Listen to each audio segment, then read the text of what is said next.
Rashtrawadi Congress party प्रणित marshal संघटित असंघटित कामगार युनियनच्या वतीने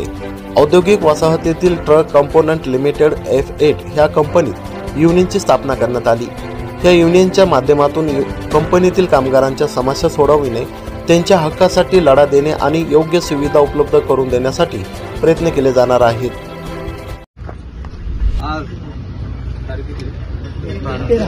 आज दिनांक 13 रोजी नागपूर येथील ट्रॅक कंपोनंट या कंपनीमधील बरेचसे कामगार आमच्या युनियनचे सदस्य होऊन त्यांच्यावर होणारा अन्याय अत्याचार दूर करण्यासाठी यांच्या प्रशासनाने मान्य केलेल्या व ठरवून दिलेल्या योजनांचा लाभ मिळण्यासाठी मार्शल कामगार युनियनचे सदस्य झालेले आहेत आणि यांनी आमची युनियन स्थापन केलेली आहे। तरी त्या कामगारांवर कुठल्याही प्रकारे अन्याय होणार नाही, ज्या सरकार नियमाप्रमाणे सुविधा त्यांना मिळायला पाहिजे ते मिळवून देण्यासाठी मार्शल कामगार युनियन कटिबद्ध राहील व यांना अन्याय अत्याचार होणार नाही याची दक्षता घेऊन प्रत्येक कामगारांना कायमस्वरूपी करून त्यांना जास्तीत जास्त लाभ मिळवून देण्याचं काम मार्शल कामगार युनियनच्या वतीने करण्यात येईल। युनियनच्या फलकाच्या उद्घाटनाप्रसंगी संस्थापक अध्यक्ष प्रशांत खरात, सचिव विनेश नरवाडे, खजिनदार दिनेश मस्के, अध्यक्ष संतोष निकम, उपाध्यक्ष रणजित सिंग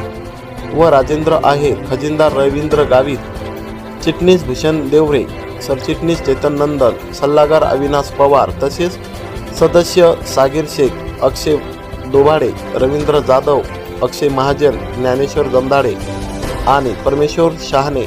उपस्थित होते।